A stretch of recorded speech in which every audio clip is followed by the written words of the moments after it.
Excelențele voastre, onorați invitați, doamnelor și domnilor. Your Excellencies, ladies and gentlemen, dear friends, welcome to the launching event of the initiative Mayors for Economic Growth in the Republic of Moldova. The European Union and the United Nations Programme for Development are initiating today in the Republic of Moldova a new stage of the initiative Mayors for Economic Growth. The initiative is a regional one and aims at stimulating the green development and fair development in the Eastern Partnership region, and in particular in Armenia, Azerbaijan, Belarus, Georgia, Ukraine, and obviously Republic of Moldova. Simplu, autoritățile publice locale. What does it mean, in fact? Very simple. Local public authorities will benefit of new capacity and access to finance to stimulate economic growth. The initiative Mayors for Economic Growth was launched and financed by the European Union since 2017, and starting from 2021, it is implemented by UNDP in close cooperation with the EU, local public authorities, and other partners. Our event is live streamed in Romanian on privesc.eu, on the EU web pages and UNDP Moldova, the group Mayors for Economic Growth, and in English on the YouTube channel of UNDP Moldova. Participants are connected in Zoom, which is already a normal connection via the pandemic. The chats and the comment section in Zoom and the social networks are available to you to ask questions. This being said, further on, I will give the floor for a welcome word to Mr. Adrian Yermuraki, Deputy Secretary General of the Government of the Republic of Moldova. Mr. Yermuraki, please, you have the floor. Thank you, Mrs. Chair, Excellency, Mr. Ambassador, dear Mrs. Al-Khatib. First of all, I would like to express my honor to be the first speaker in such an important event, and I highly appreciate this issue. From the government side, and especially from the state chancellor side, being the authority responsible for the relation of public authorities, for us to participate at this event, it is highly important, and we really appreciate all the support provided. Especially here, I would like to highlight the whole support provided by the EU, European Commission, to the Republic of Moldova. I mean, all the projects, not only for local public authorities. And for sure, the same gratitude I would like to share and to express to the UNDP, which is one of our main partner in local development. If you speak about today's activity, as probably all of you are familiar, local economic development and local decentralization, it's one of the main priority of the government activity program. It is going also to be one of the a special chapter in the government action plan related to local economic development. Having this opportunity to have such important project, which is going to provide additional support to the government in implementing local economic development, it's highly appreciated from our side, and we really expect that we will manage to achieve great results. And it is not only about, because Mrs. Kirasim highlighted at the beginning some activities that are going to be implemented through this phase of the project. It is not only about the activities that will be done by the project, which are crucially important, are really important one, but it is also important about the experience, about the sustainability, about the capacity that will be received by the local public authorities, and this is highly important for us, to have sustainable local public authorities, to have sustainable local economic development, and not only several activities.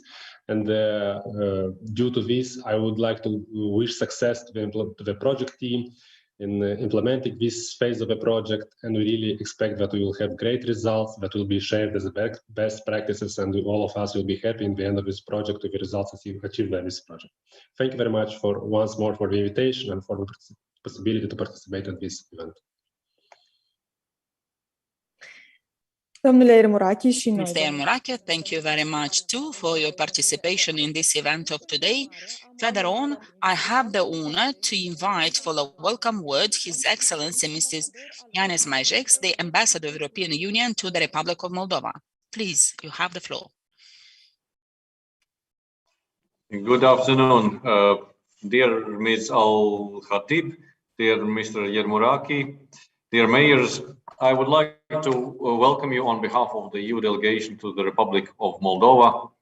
to the kickoff event of the second phase of the Mayors for Economic Growth Facility, financed by the European Union. The European Union places great importance on regional economic development.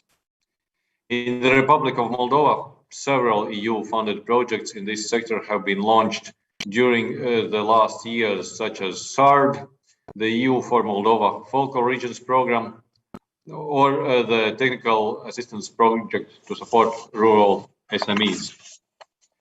The EU facility, Mayors for Economic Growth, is supporting municipalities in the Eastern Partnership region to become active facilitators for economic growth and job creation at local level. The grants implemented within the first phase of the Mayors for Economic Growth facility contributed to the initiation of a systemic change at local level, and it had a significant impact on the local economic development, contributing to the creation of new jobs and new opportunities for the inhabitants of 3 localities. Over 200 new jobs were created in Jedinets with the construction of an industrial hall of over 1,000 square meters and a business incubator, which in 2020 welcomed 10 new residents. With the support of the EU-funded project in Cimișlea, a project information centers for entrepreneurs in the southern districts of the country were created. The project implemented in Gagauzia provided support to over 670 entrepreneurs in the region. And over 2,000 residents of Gagauzia benefited directly or indirectly from the project. The aim of the facility was to improve local capacities and business infrastructure in order to stimulate the creation of new businesses in the regions with an impact on inclusive economic growth in Moldova. As a result, 46 localities from Moldova joined the initiative and 32 of them have local economic development plans approved.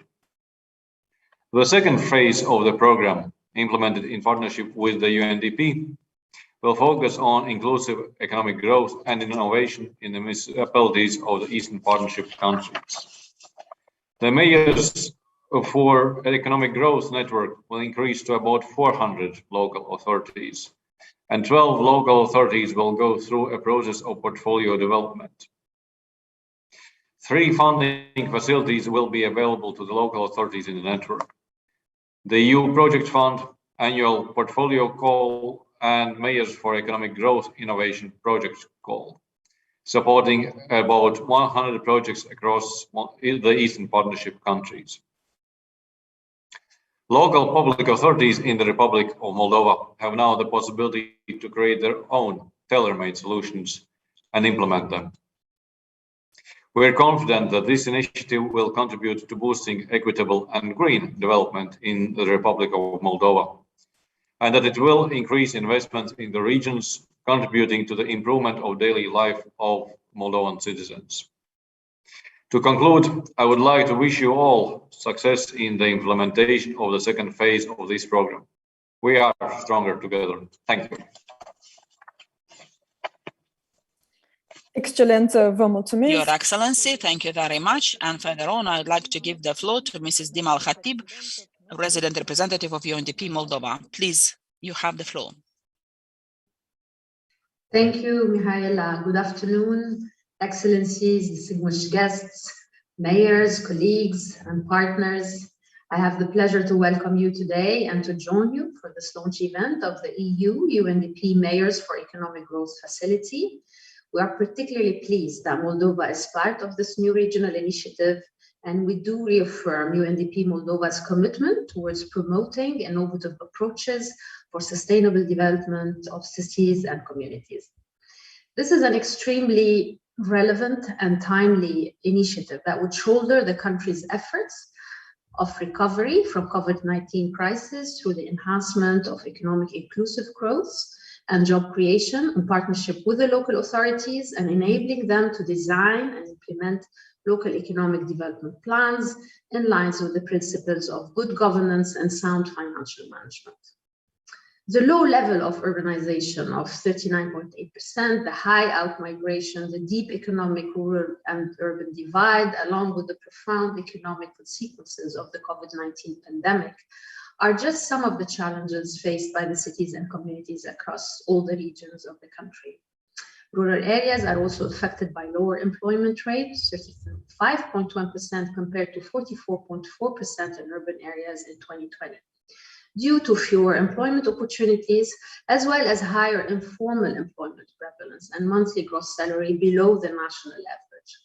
In this context, the interventions of the Mayors for Economic Growth facilities are congruent with and will support the advancement of the government's agenda on building the necessary capacities of local public authorities to engage more effectively to meet the needs of the people and the local businesses, supporting the private sector to become more competitive and adaptable to change and creating an enabling environment for reviving local economies. It is thanks to the strategic partnership between the European Union and UNDP, both at the regional and the country level, that we are kickstarting the Mayors for Economic Growth facility for fostering sustainable development of the cities and the communities in Moldova, along with other Eastern Partnership countries. Our extreme appreciation goes also to the State Chancellery for the effective cooperation and promoting sustainable development and inclusive socioeconomic development approaches in the Moldovan cities and communities. It is also worth noting that this initiative capitalizes on the strong networks and the long-standing partnerships of UNDP Moldova with Moldovan cities and communities from all across the regions of the country, as well as in the Congress of the Local Authorities of Moldova. With the socioeconomic impact assessment of COVID-19 that we have undertaken last year, as well as other assessment, it underlined the vulnerabilities of the local communities and the devastating impact of the pandemic on local economies. These are important pointers, they drove the way for us for our UNDP work in supporting local businesses as part of the socioeconomic response and recovery efforts, and paving the way for achievement also of the SDGs. With today's event, the Mayors for Economic Growth facility will discuss the Moldovan local public authorities approaches, the innovative tools related to urban planning and economic development. It will be a great opportunity to exchange knowledge and experience with cities from the participating countries, as well as discussing also funding access to design and implement local economic development initiatives that support inclusive and gender-sensitive economic recovery to build forward better and greener. We're looking forward to the discussions, and we're looking forward to the successful implementation of these initiatives. Thank you for giving me the floor, and good luck. Doamna Al-Khatib, vă mulțumesc și eu. Mrs. Al-Khatib, thank you very much. We also thank you very much to all the partners that are going to contribute to the development of the green and fair or equitable economy in the Republic of Moldova. In the next minutes, we will find out about ideas and best practices that the Republic of Moldova can also find or learn from based on the successes and lessons learned in the previous stage of the initiative in 2017-20. This stage will introduce new tools and innovative practices to address the current challenges and future challenges of the localities from the Eastern Partnership countries. And in this sense, the first person to share his experience will be Mr. Thomas Ozdoba, Project Director, Net Zero Cities, and Principal Counselor in Climate KIC. Thank you very much for the invitation and the introduction. It was pleasure to listen to the remarks that we've just heard.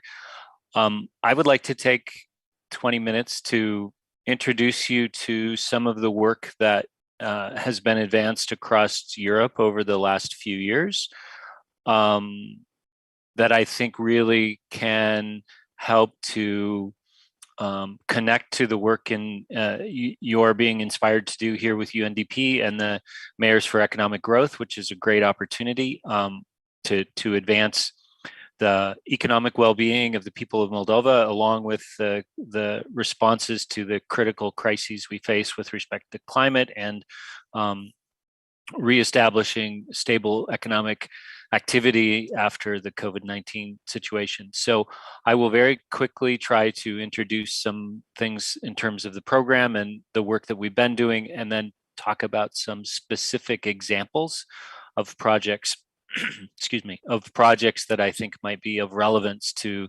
the work that you're about to undertake. So I will just put my screen up here. All right. Hopefully that comes through okay, and everyone can see that. Is that Yes, I confirm that it's okay. It's okay. Perfect. Okay, I will put myself on the clock and move through these slides quite in a timely way. So just as a very short introduction to EIT Climate Kick, it is a organization made up of many other organizations. We're a partnership organization that includes businesses, startups and entrepreneurs, universities and knowledge institutions, governments of various levels, as well as nonprofits and civil society. Over the past 10 years, Climate Kick has been making investments and working in partnerships on behalf of the European Commission, as well as the European Institute for Innovation and Technology. And you can see some of the numbers in terms of the partners, the startups that we've supported, the investment we've attracted, jobs created, et cetera, just to give you an idea of the history and reach of Climate Kick. I'm here to talk primarily about the work in cities, which aligns with the Mayors for Economic Growth. Our work in the city space has really focused on helping cities understand that they are a number of systems that together add up to a whole system of a city, and that responding to issues like climate change or the reestablishing of a stable economy after the COVID-19 situation really requires a systemic approach. It's not about picking one particular project or one type of intervention to improve things, but that they interact with each other. And that's been the nature of our work with cities over the past few years. Just some general numbers that I think many of you may be aware of. We know that capital that's mobilized on behalf of low carbon or no carbon activities to respond to climate change and produce investment and job creation is something that's pretty well understood. You can see the amount of capital that could be mobilized, the amount of jobs that could be created, value created, et cetera, by tackling climate issues and sustainability issues directly with an economic development and economic well-being lens. Here's just some information as a reference point around the different kinds of jobs created in renewable energy, energy efficiency versus traditional fossil fuel as one example. I think this kind of data is well understood, but it's good to build that into this conversation. Many of you may be aware, last week the European Union launched 5 separate missions, and you can see those listed here, one of which includes climate neutral and smart cities. And the goal of that is to invest and support 100 cities to become climate neutral and smart by 2030.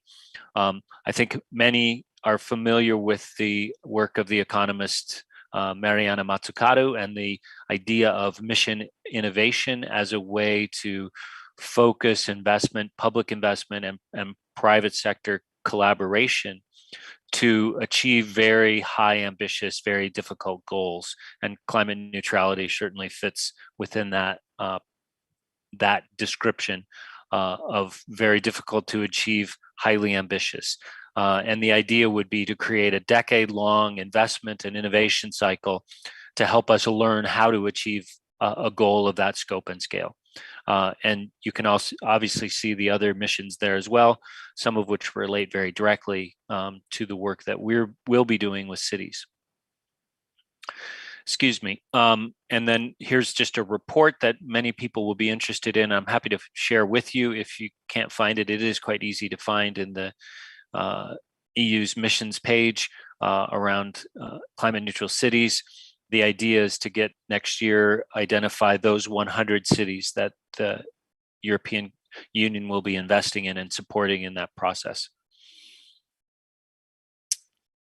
In some ways, the development of that mission was informed a great deal by work we'd been doing in Climate Kick with 15 cities across Europe who were looking to explore very ambitious and aggressive ways of working where they sought to look at the whole system and really build innovations that tried to change the entire system of the city.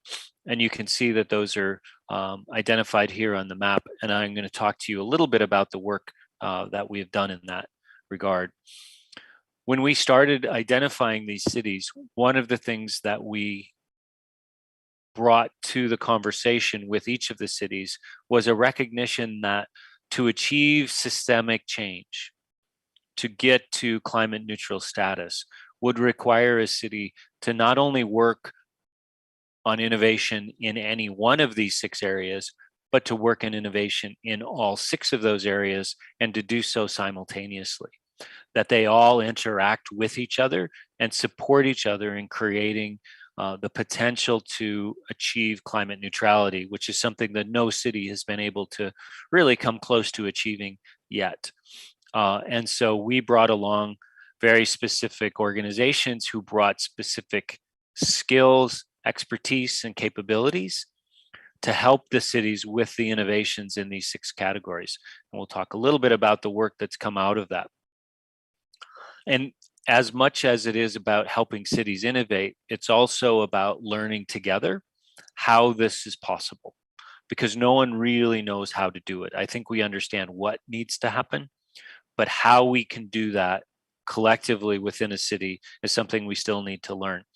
And so we start by looking in these areas and saying, and gathering the city and its local partners and citizens together and said, what is the economic case for investments in climate mitigation and adaptation consistent with achieving climate neutral targets?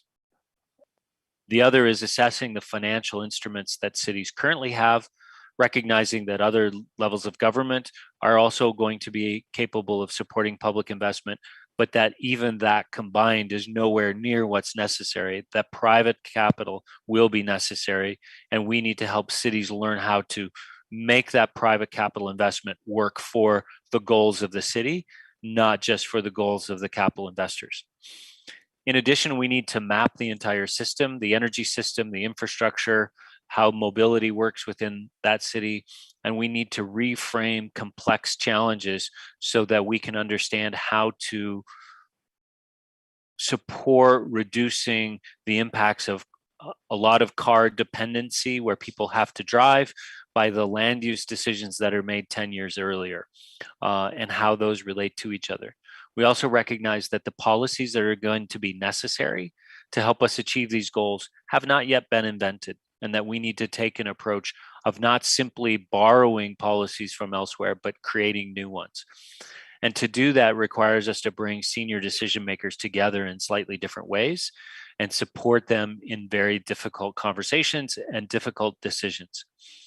In order for that to even be possible, we also need to change how cities engage their citizens, both from a theory and practice perspective, so that they can change the governance process and be able to enable themselves to make very difficult transformational decisions.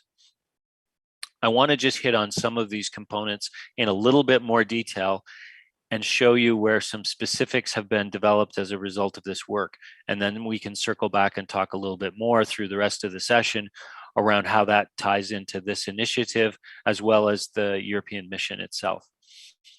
One of the things that we knew was critical was to give each city the tool that it would need to understand its investment needs for total decarbonization.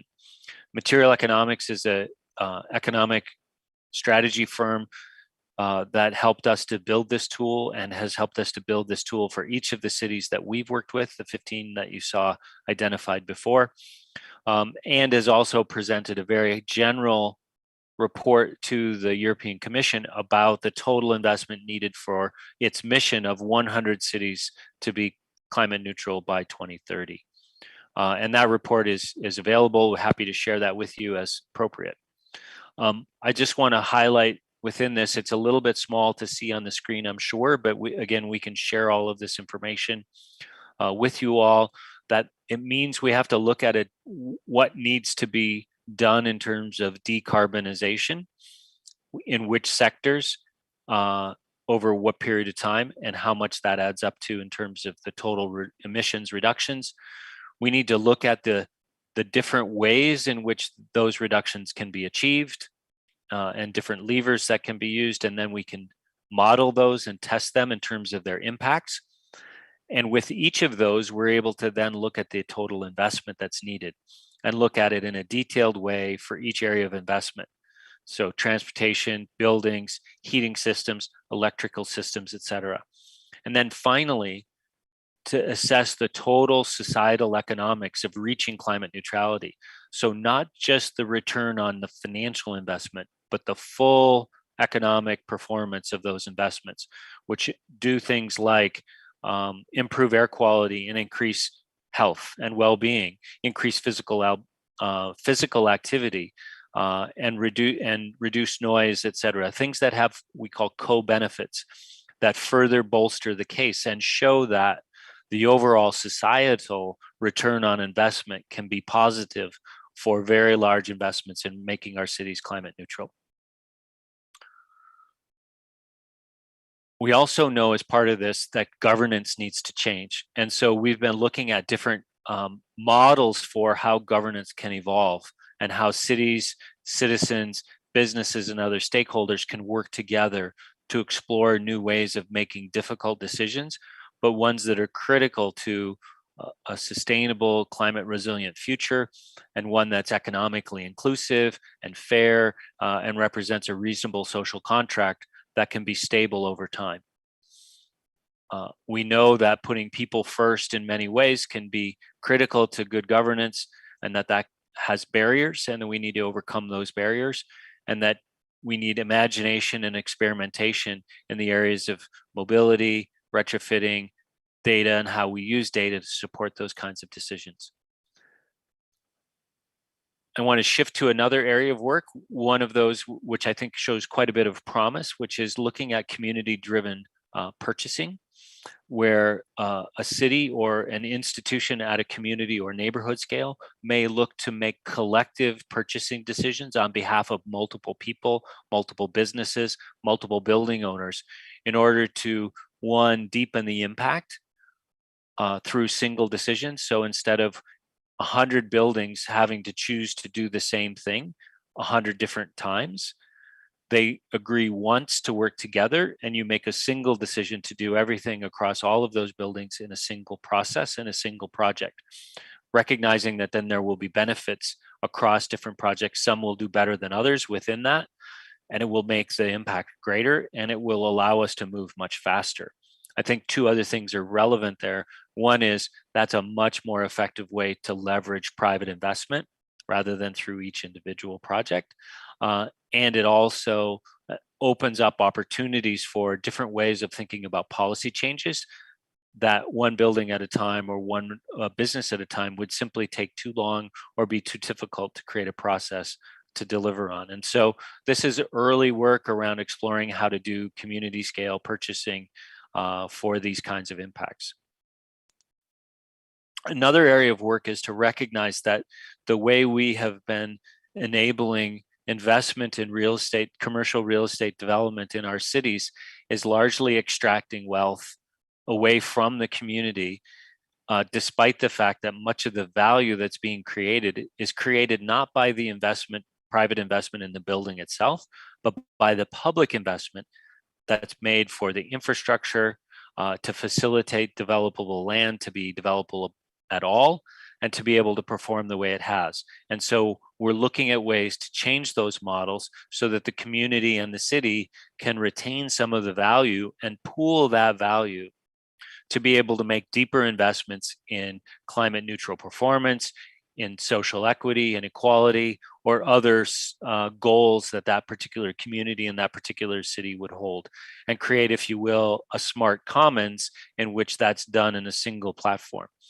And you can see that this is very conceptual and very ambitious work, but I think it shows a lot of potential to help us think about how we as cities are facilitating investment and what the collective economic performance of that investment looks like.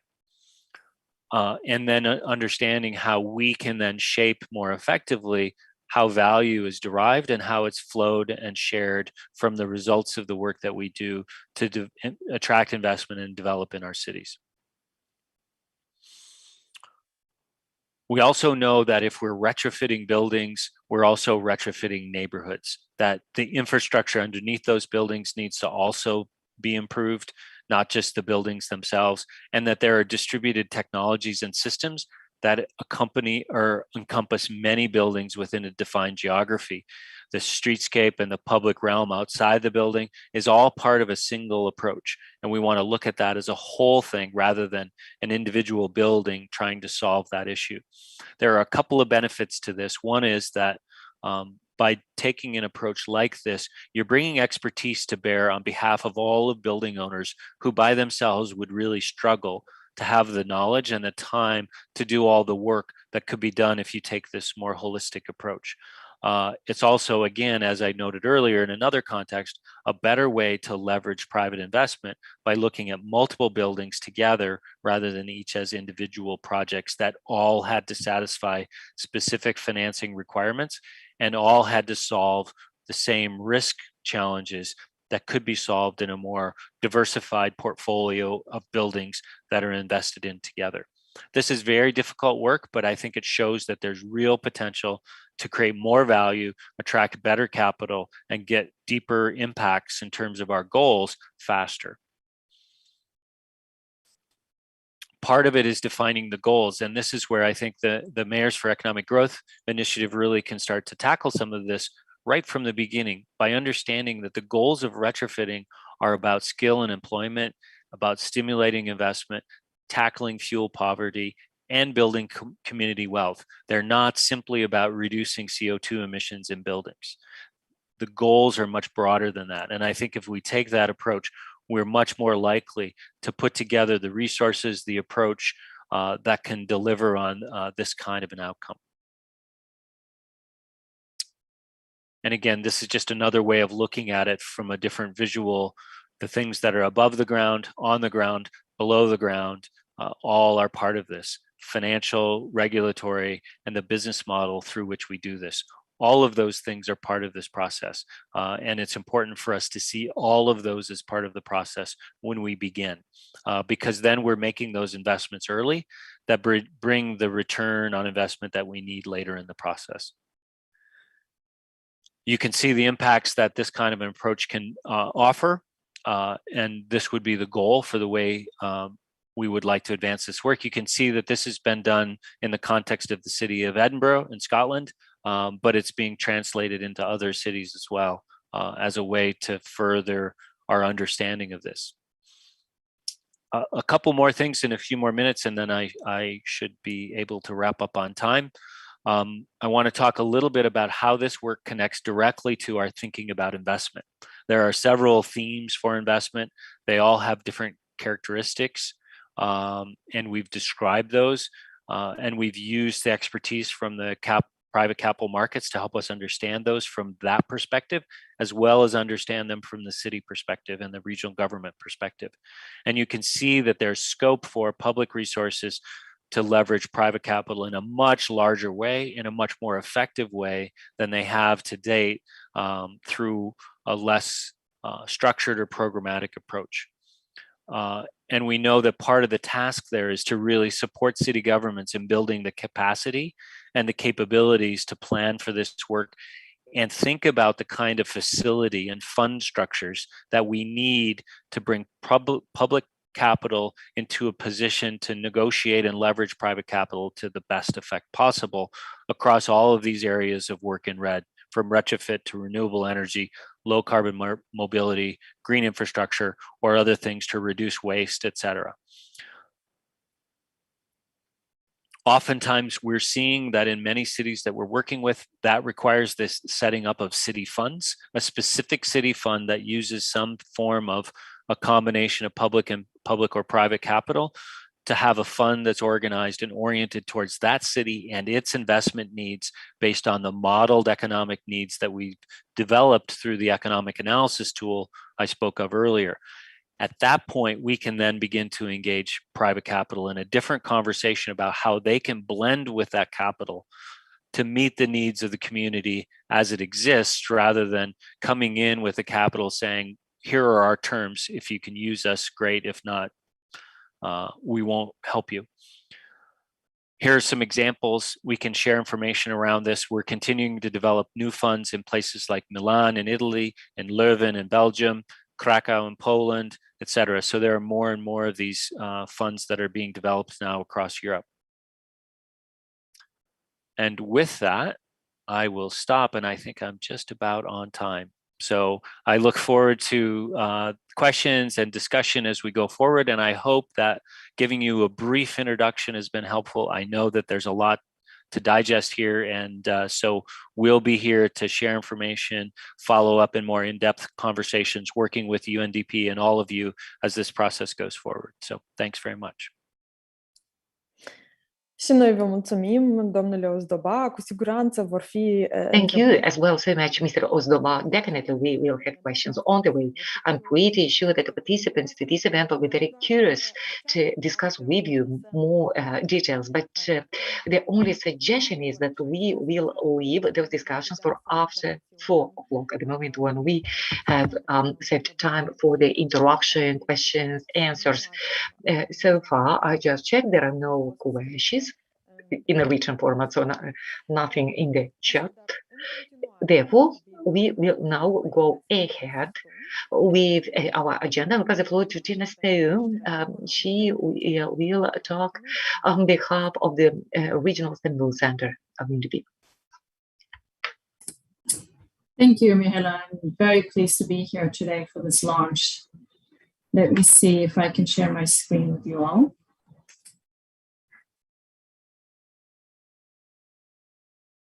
Can you see? Yes, everything is okay.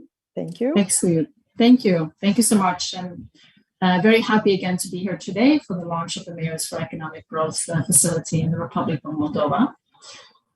So what I will do today is that I will share a bit about the learning journey that UNDP now is part of, where we are looking beyond, let's say, quick fixes and magic solutions and learning how to embrace what we call for complexity, with, of course, the aim of finding new ways of supporting and helping our partners. And of course, when we a bit around the context and also why complexity? Why are we talking about embracing complexity today? So a starting point, of course, is the needs today, and it's very hard to overlook the fact that we're all sitting online. We're still in the midst of a pandemic, which of course have severe health and economic consequences around the world. And the pandemic, of course, has exacerbated all the persisting inequalities within our societies. And this very recent graph is showing the wide gap between high-income and low-income countries in terms of administration or access to vaccine. You can also see a huge diversity within the middle-income bracket as well. So arguably, this gap will have to be addressed for us to move away from COVID and into a post-COVID type of world. At the same time, just last week, a study came out telling us that extreme weather events, whether those be flood, droughts, fires, and whatnot, that we've seen increasingly over the last couple of years, are actually likely to increase even further for the future generations. So this again is increasing that pressure on our leaders, on our decision makers at all levels, really, to rethink our economies, to be less dependent on fossil fuels that at the end of the day is heating up our planet.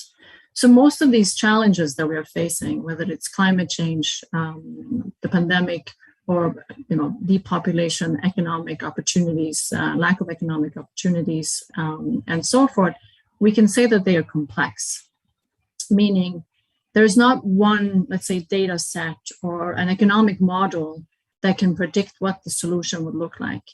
Nor is there only one actor or one sector that can really be held accountable to solve the issue. There are simply too many layers, too many actors to take into account, which makes that at the end of the day, that type of decision-making in terms of what to do, very, very, very difficult.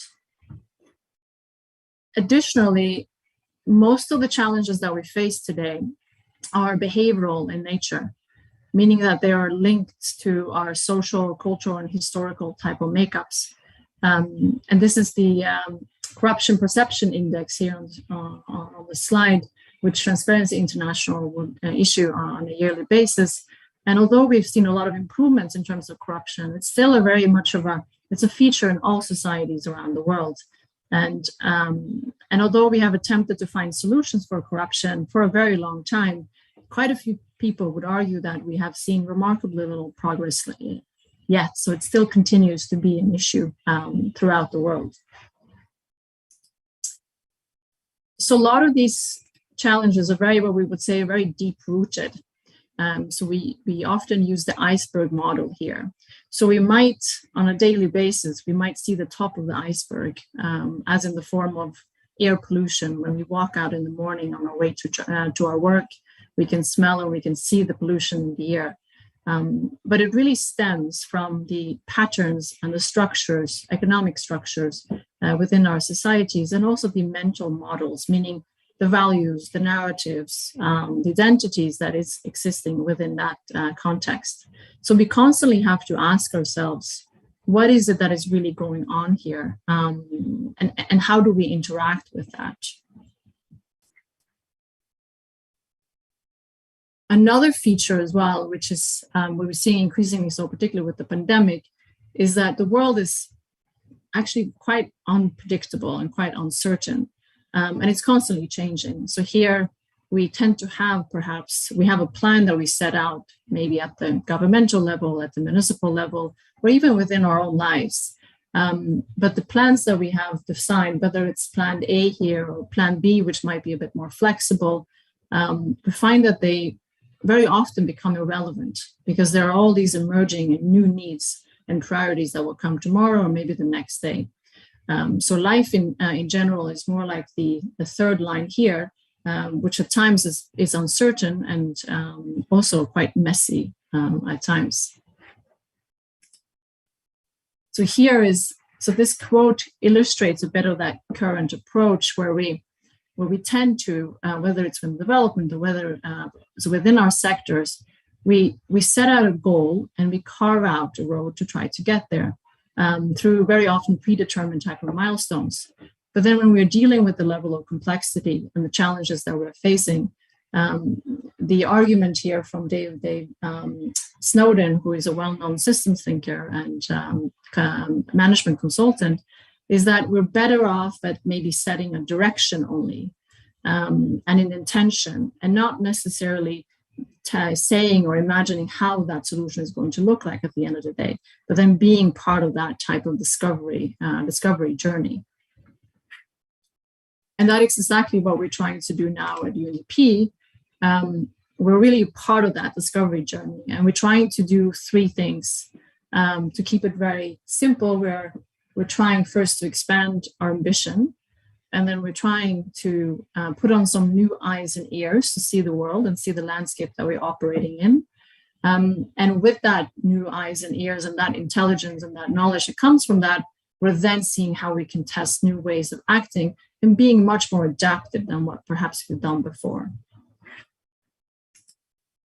So firstly is to look at our ambition. So the move here is to move the focus from, let's say, incremental changes, more like a step-by-step improving the current situation within the context, but looking for transformative change. So this image here is showing, I think, evening traffic in Chisinau. And we know, of course, urbanization is increasing and cities are constantly trying to find new ways to reduce traffic jams and, of course, also cut emissions. And perhaps the quick fix here would be to put more roads and cars in place and to increase that capacity. But what we want to try to do with partners is really to increase that ambition and look for that type of transformative change. And then we will have to ask questions such as just rethinking, how do we move in the first place within the city? Why are we doing it? So really rethinking mobility. Why are we in traffic? And what are the, let's say, the more long-term alternatives to that traffic jam within that given context? Secondly, what we want to do is that trying to find those new tools to see and hear, to figure out what is really going on here. There's so much deep within that iceberg that we might not see. So we're trying now to increasingly to test new ways of seeing a challenge through, for instance, social listening and deep listening, and something that we call for sense making.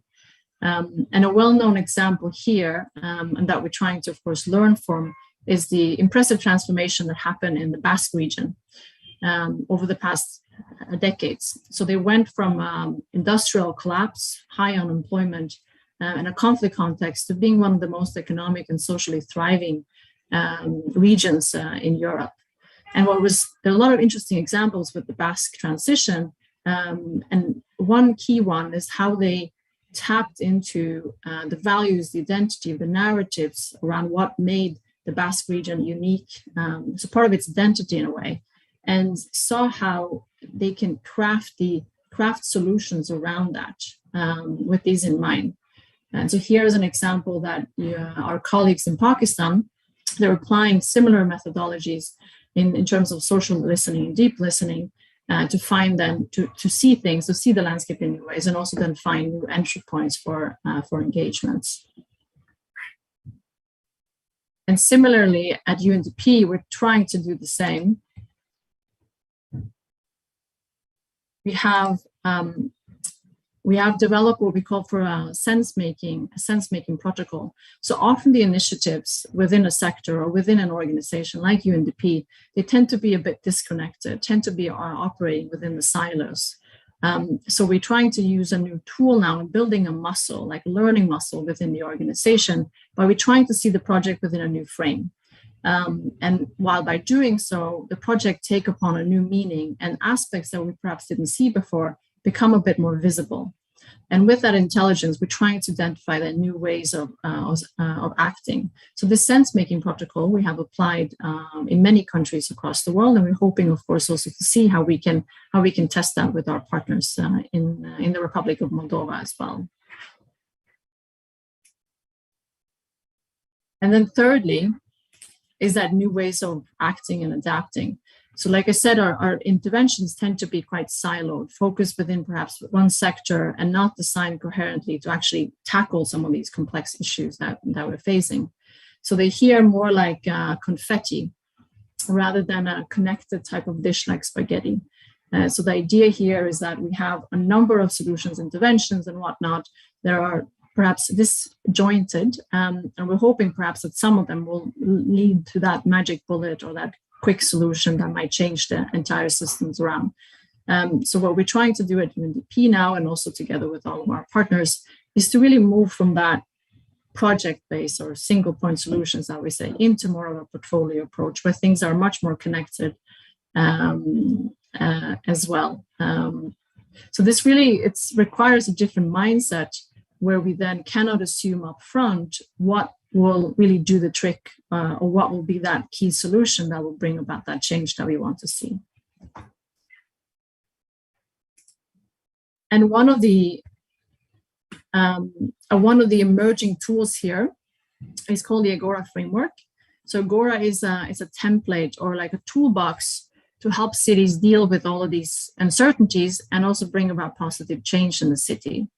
So we're trying with the Agora toolbox to help identify or to analyze a problem and explore solutions through then moving from a single project approach to more of a portfolio approach. Similar to Thomas from Climate Kick was talking about, is that we have a number of multitude of options and interventions, and we see how those are, how they're interacting, what is happening, learning from that, and also then adapting.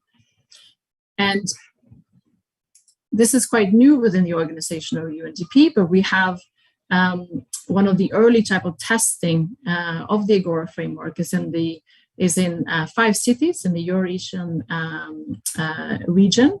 And one of them, and it's called the City Experiment Fund, and we're happy to share, of course, more information on that later.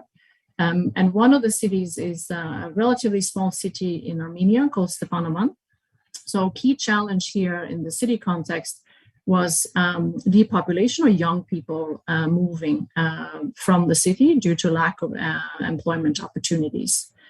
So here the team, together with, of course, the municipality, used social listening and co-creation to then look at design a number of options with the purpose of making the city more attractive to the youth and bring about more alternative means for employment and education opportunities, but also seeing how the city can become more visible and more attractive to outsiders. So new services and new type of entertainment that could be of interest to also people outside the city. So the team is very much in the initial design phase here, and it will be a very interesting case to learn, to follow up on, and to learn from. And of course, now we are here today to launch the Mayors for Economic Growth facility. And the Mayors project is very much part of this journey that we're on. It's quite new. This is the first time we're able to really scale this up. And we're really, really excited that we'll be able to include Moldova here and to work with all of our partners in Moldova as part of this learning journey, and then to move from these single point interventions to more of a connected response to all the various challenges that we are facing together. Thank you so much, and happy, of course, to answer any questions. Thank you. Deocamdată nu avem întrebări, așa că mergem mai departe. No questions so far, so we will move ahead, and we will go back to the experience of the Republic of Moldova. And I'd like to invite Andrei Dari to take the floor now to tell us, by the way, is a program manager at the UNDP Moldova. So, Mr. Dari, you have the floor.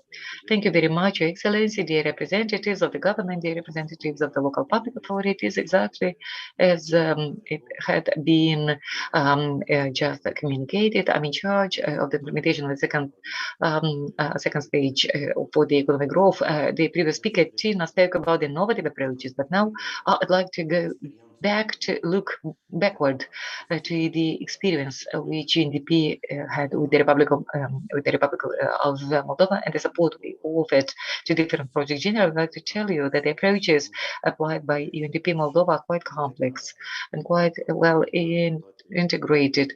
They covered practically all the regions of the country. We believe that economic development is an integral part of the process of development of a community, of a region. Yes, we do our best to approach the things in an integral manner, and we collaborated with the town halls, city halls in the country, with the local authorities, with the focal groups, initiative groups in the country, in order to reveal local needs and to help out local actors to develop some strategic visions which would guide the community in its efforts to improve life conditions. Through the initiatives that we had, UNDP Moldova helped out to strengthen capacities to develop policies, to strengthen and improve local services, community services, supporting entrepreneurship, but also contributing to attract local investments. Through those actions, we managed to improve their life conditions, but also improve the trading with some local products, exploring better the domestic markets. For example, the agro market of the settlement, the improvement of the infrastructure and public services, power supply, waste management in different communities, so that the local entrepreneurs, but also foreign investors, could better initiate and extend and develop their businesses and activities. In this slide, you can see the market, the agro market, which I mentioned earlier. I also wanted to mention the support for the local objectives. You are very well aware of the information centers for the tourism in order to explore better the historical or touristic sites, opportunities, also to identify possibilities to give a new impetus and development to the tourism business, to attract tourists to some routes which are located on both banks of river Nistru. Recently, we started developing the smart development, the agenda for the e-services, the e-governance in two focal regions, in Ungen and Kahul, with the support of the EU funds, which will definitely encourage the entrepreneurship and the innovations in business. Now we move from strategic planning and local services development. We continue, UNDP Moldova continues to improve its approaches, focusing mainly on partnership and on involvement of local actors in order to promote local changes. Talking about partnership, I can not refrain from mentioning about the partnership between the government of the Republic of Moldova with CALM, the Congress of Local Authorities, in order to institutionalize our experience, but also our experience with the partner for development, the European partners, government of Sweden, United Kingdom, Austria, and others. In our perception, the local economy cannot develop without the involvement and the support of all the stakeholders, all the local actors.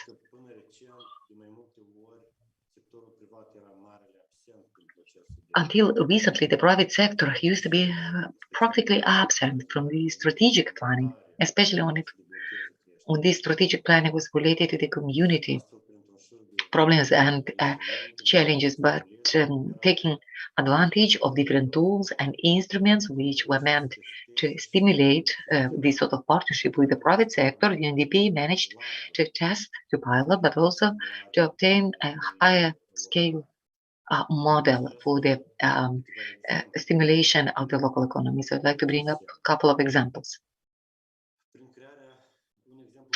By creating platforms, and this is a good example, by the way, by creating platforms for the local action groups, the so-called LAGs, which use in order to help out our local partners, private business, civil society, so to address and settle local problems. For example, the lack of jobs or the need for economic growth. So until today, UNDP with the EU support managed to pilot this sort of approach as in Gagauzhas and other regions. So now this experience of lags have been replicated over the whole territory of the country. I'd also like to especially mention the partnership between the local authorities, public authorities, the diaspora. You know that we are now highly involving the diaspora through the associations of the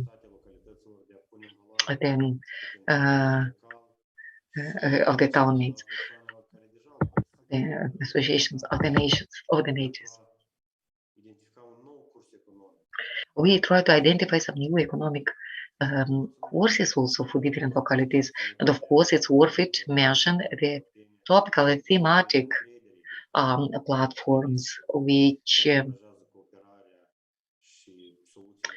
encourage very much the cooperation and innovative solutions in business, and also they promote the resilience to different crises, especially up to the date in the conditions of the current pandemic. And I would like to tell you, for the first time in the country, we developed a good mechanism for the intercommune collaboration in order to encourage cooperation and collaboration between local authorities, local public authorities, but also some joint actions in order again to support the economic growth and economic actions in the focal regions. Next slide, please. What we want for all of us is to switch from services and partnership to targeted inclusion for a better economic development. I'd like to mention here a couple of these sort of targeted actions which are supporting the economic development of different localities in the country.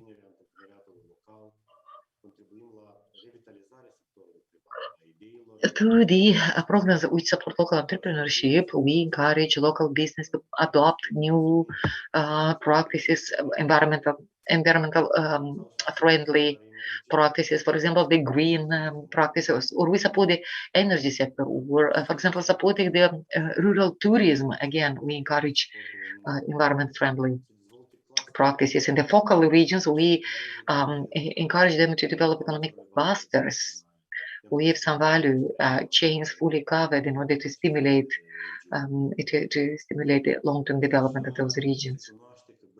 We also know that the local brand and the local brands of local commodities are well disseminated in different localities, regions of the Republic of Moldova. Are the commodities, goods, or touristic potential, meaning that we create a good image of different sites for the potential investors, and that can be done through a very participatory process. For example, talking about the brand of the Cahul, city of the Ungen city, the brand called Borcanaj de Colibash, which had been inaugurated within the program supported by European Union or Switzerland. I'd also like to mention once again that we contribute to improving the cooperation between the actors from both banks of River Dniester in order to help them out to access different opportunities which are envisaged by different international agreements between Moldova and others. So through these initiatives, mayors for economic growth, we will put into practice all the knowledges and skills and knowledges that we have available, but we'll also introduce new tools, exactly as my colleagues mentioned, new approaches, new ways of thinking, especially taking into account the complexity of challenges and problems the administrations are facing. They will also address the development of new generation of plans for the development of their localities and communities, but most important, they'll contribute to fully implementing those plans and initiatives to ensure the economic growth.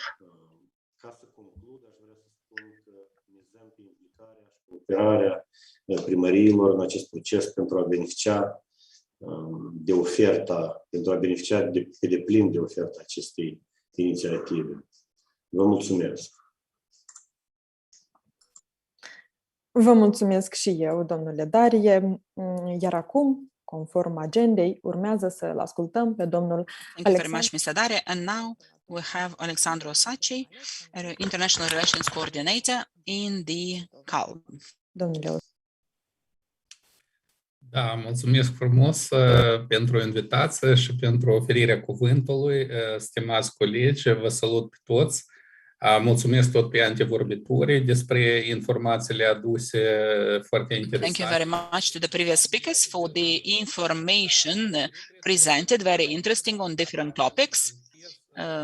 I believe that I want to emphasize some points. I believe it's a very important initiative from our point of view, because we have some issues related to economic development, and not just at the local level, but also at the national level. So now we know very well how difficult it is for our local business to survive even in Moldova. The competition is extremely big, including in the country. We are not even speaking about export promotion or export of Moldovan products that are coming out of the country and entering the markets of different countries globally and on the world market. It's really very, very difficult, and it is an imperative area, I would say, a key area, and probably we did not pay sufficient attention for many years already to this topic. Somehow we were talking more and more programs, strategies, but in fact, very little was done. Moreover, the business was always hindered, including by the regulatory framework and the private interests that are originating from the central public administration largely. So there were lots of obstacles. We know it very well. Now, hopefully, having already a much more serious attitude towards this area. Hopefully, this will be the case, including we are very much interested in the local economic development area. The local economic development is really, let's say, or has lots of positive preconditions in our country. Not just in our country, in fact, but I'm referring now to Moldova, obviously. For example, we have relations between the business and the central authorities at a rather good level, I would say. And I believe that more colleagues mayors do understand how important is the role of the private sector in the local economic development. There were always attempts to set some good relations, very friendly one of cooperation with the private sector at the local level. And moreover, we know very well also situations when more advisors from businesses, agriculture, farmers are part of the local councils. And it's not, we do know all the time that they are not always satisfied, but nevertheless, it's a sign of the fact that the private sector is present at the local level quite firmly. And the relationship is at least at the level of cooperation based on results. I would want to emphasize also what is missing probably until now and in all these years. And it's not just at the local level, but also at the central level for the local authorities. It seems to me that we are still missing self-confidence. Very often we hear this sentence that my locality cannot be of interest to the businesses, in particular for international business, or Moldova is not of interest to anyone at all for big business or for any business at all. So I believe this is at least doubtful approach. Maybe even we might need, I believe we do have space for projects, for improvement, for clarifying these issues, because the permanent interest is quite high from different points of view. I don't know if it's worth now focusing on this issue, but for sure, world business, and even more our national one, is constantly looking for additional markets and its relationship with different public administration structures. So I believe that the contribution of the project would be really welcome in this sense, to even guide the local public authorities about what they can do for their community development, in particular to attract private investments and to attract investments into the infrastructure, including the economic infrastructure. We talked already about the business climate, which is the case not only at the national level, but also the local level is important to have. So we are speaking also about the improvement of fiscal policies, which is also a very important aspect. We talked also about export promotion, which is extremely important and necessary to be considered. Moreover, that we do have a rather small market, the internal one. So promote localities and businesses. I believe that we can do much more in this sense. Some promotional materials, probably some methods, approach of work with the partners, including with the local authorities from abroad, with the colleagues and those with which we have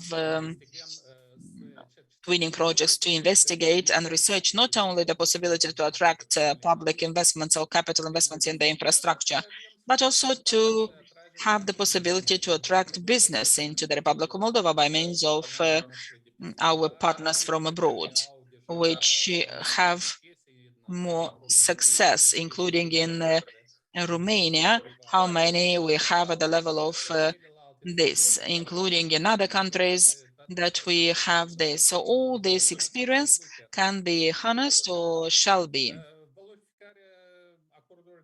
So harnessing these agreements that result from the free trade agreements, this is not yet including if we speak about the DCFTA or any other agreements.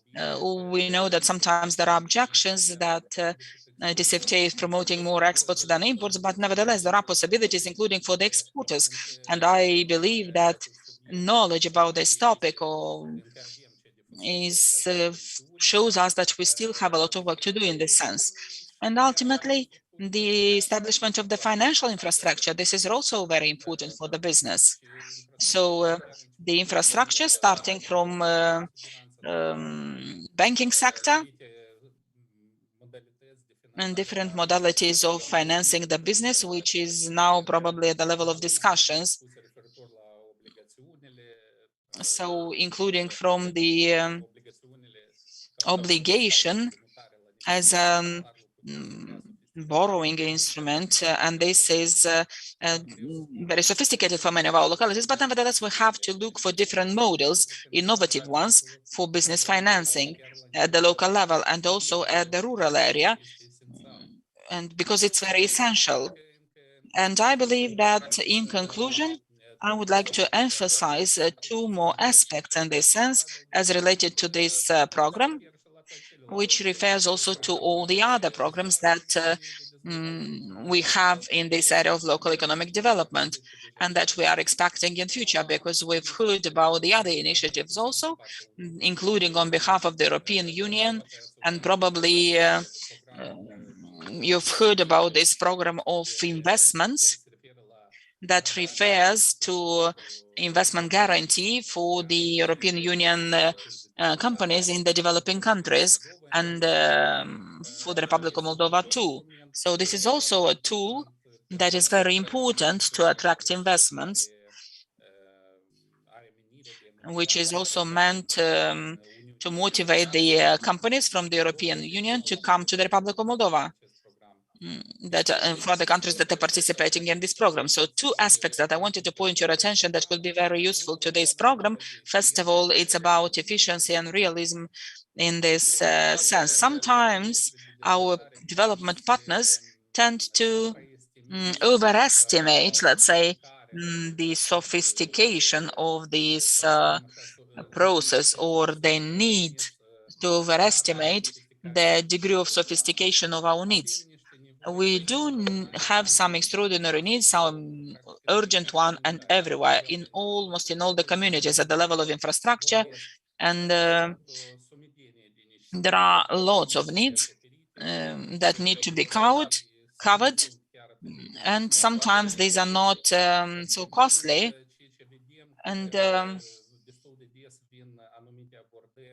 very often we have approaches that are very sophisticated, including in areas which are very sophisticated, for which, truly speaking, our authorities have no money, no experience, no capacity to implement this project. So that is why I believe that we need to be very careful and measure the investments, these interventions desired that we want to undertake from the point of view of realism and realities in each country in part, both in the Republic of Moldova and Georgia and Armenia and so on, because here we do not have all the preconditions that exist in the European Union for the investment process, for strengthening the public services and also investments.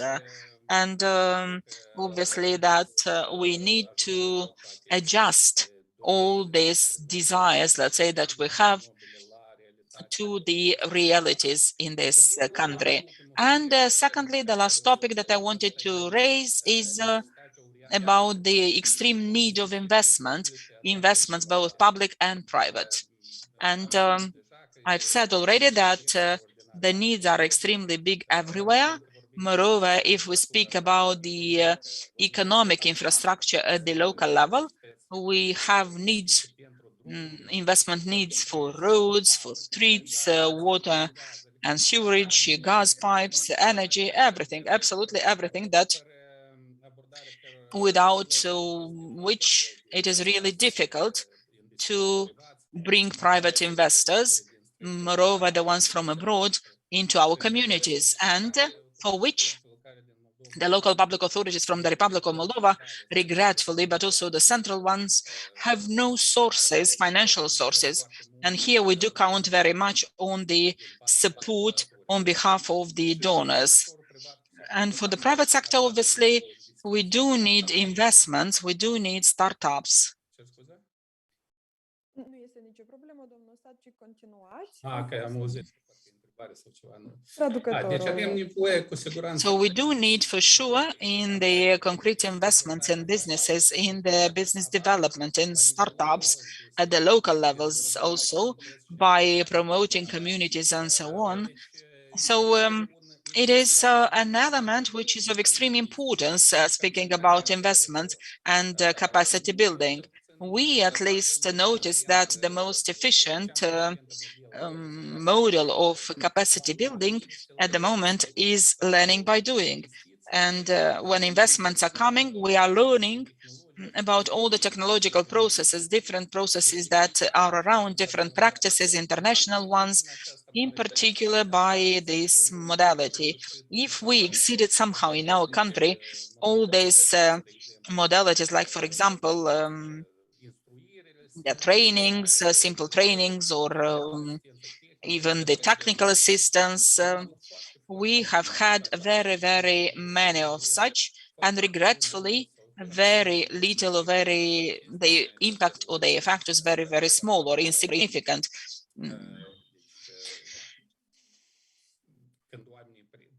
In particular, when people are leaving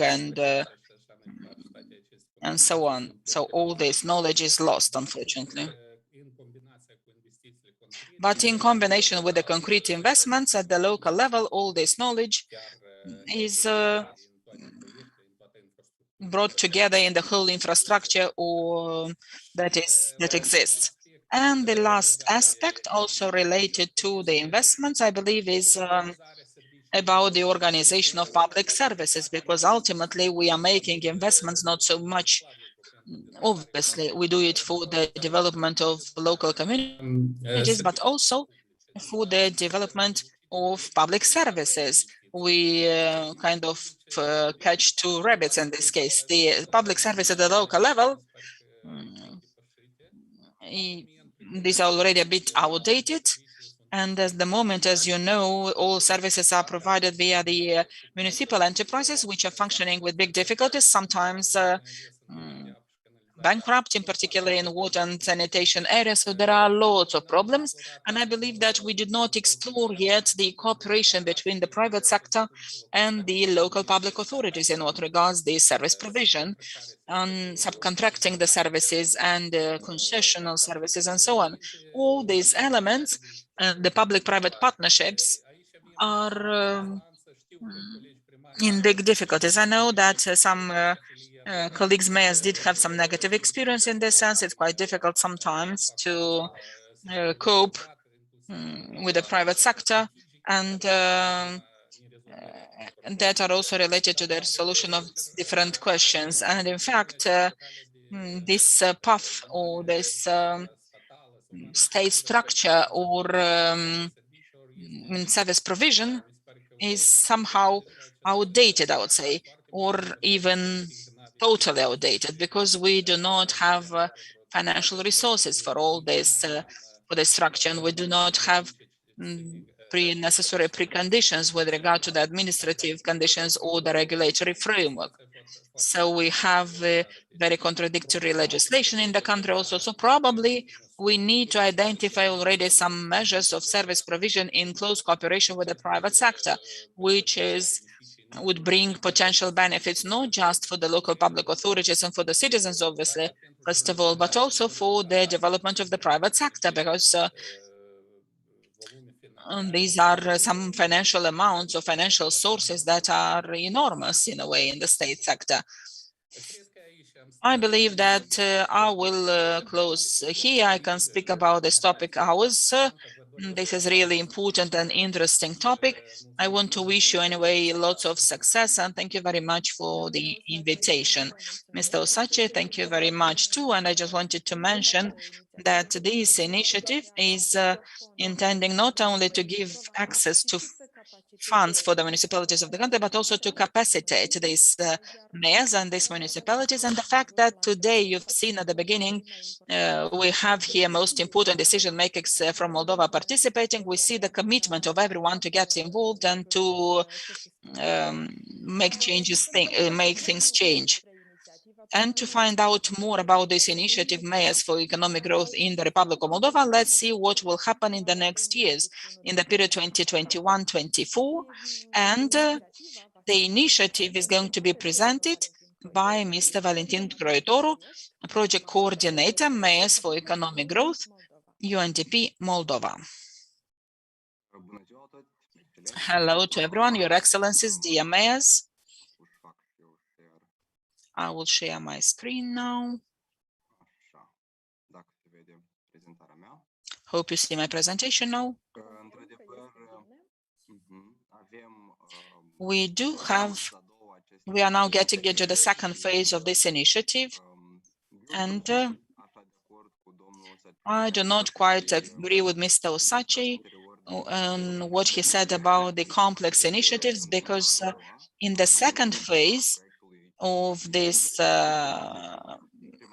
project or initiative, Mayors for Economic Growth, we will try to work with local public administrations and to break this myth that it's not possible to address issues that the local authorities are facing only by means of classical method. And there are other modalities too that we hope we will have the possibility to pilot with your administrations during the following years. The local municipalities, or better said, the central local authorities, the most important drivers of change for a country.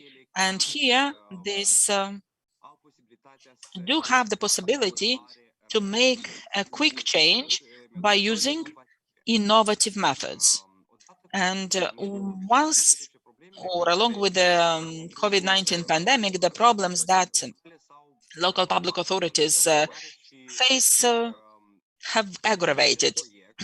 And this project will, by means of this project, we'll hope to be able to identify correctly these problems faced by the administrations and to target some private pilot projects in order to decrease these confrontations.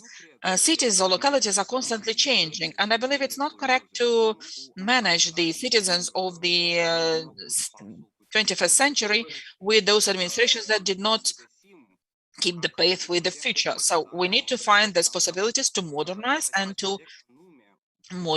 this project comes from the European Union with funds for the countries of the Eastern Partnership for this modernization in the approach, for this innovative approach. I think which until now was not attempted at the local level, but which, based on the experience of other countries, or other local public administrations from the European countries as well as Eastern European countries, was proved to have to be successful. How will this initiative function in the Republic of Moldova? Broadly speaking, we are planning to create a new generation of development plans, local development plans. These plans are going to focus on mechanisms that leave behind a solution, let's say a mechanism of identifying solutions. Until now, we were looking at the fact that there is a problem, let's find the solution. We finance the solution. Here, we are going to try to finance the mechanism by which the options are identified for a solution. And this is going to be done by means of exchange of knowledge between the network Mayors for Economic Growth, by means of the Urban Learning Center that is going to be established online, and by this process, we are going to get back to the strategic documents with key changes. We will get deeper into the essence of the problem by means of different theoretical concepts that have been tested, but which tend to be successful. In English, we call it deep listening, and but the main idea is that there is no better solution to identify solutions for problems in the localities than the one that the locality comes with. The local authorities are going to be the ones that that unit that is going to provide the solutions. We will, or the investments that are going to be made via this initiative, Mayors for Economic Growth, we are planning to connect these addresses or these approaches to complex problems by basing on the existing initiatives and in order to contextualize them. I will try now to explain these initiatives, but I hope very much that with some of you we will get deeper into their essence, and the members of the network, these current as well as the future ones, will have the possibility to study these concepts and to apply them in the local public administration, in their own local public administration. Our society, including at the local level, very often is on a horizontal, while the public administrations are on the vertical. This is a key problem. We have to find a modality for the local public administration to understand the society, to understand its citizens from the locality, and to find mechanisms by which it can help them following some new models of listening. So if you wish to understand this complex systems, it's very important to try to make abstraction, and more even to try to identify the dynamics in each local public administration and in each locality. What are the forces? What are the drivers of the change at the local level? We can design our portfolio of interventions in order to be able to capture this information. We will build frameworks in order for this to be applied, and we will follow to see what is working and what is not working. What will be working will continue to support, what will not work will forget about it. But this perception is changing, this idea that we need immediately to get the results, that we need to know exactly what we want to achieve. Our approach is to see how do we create correctly the mechanisms to identify the problems in each locality. Meaning, what does it mean for the mayors, for local public authorities? It means, as mentioned, the adoption of the methodologies and approaches, participation in these annual competitions that are going to be, the first one was already announced for the current network, and the other one in a different year. We will have regional forums on different national platforms that are going to be provided to the members of the network. I do not want to keep you much on this presentation because we are also just starting to identify what are the best ways of moving ahead. But I want to assure you that it's not about the classical method. It's not about the classical method of capacity building, because capacity building already means we've identified those capacities that need or require to be strengthened. Here we are starting from the fact that we do not know exactly what are the problems. Okay, the problem was identified more or less, but we do not yet know what is the solution. We do not know yet what is the capacity that needs to be built. And we are starting this process of identification together with your administrations. Thank you very much. Thank you too, Mr. Croitoro. And further on, since we finalized our agenda, we will conclude our live on the social networks, and we'll continue the questions and answers session already here on the Zoom platform. So that honored invitees, dear friends, our event is over. We are thanking the European Union and UNDP Moldova for its organization. Lots of success to all the mayors who are or who are going to become part of the initiative and will contribute to the economic growth of the Republic of Moldova. I want to wish you success and thank you for the participation and engagement and wish you a nice day further on. And here our live transmission is over.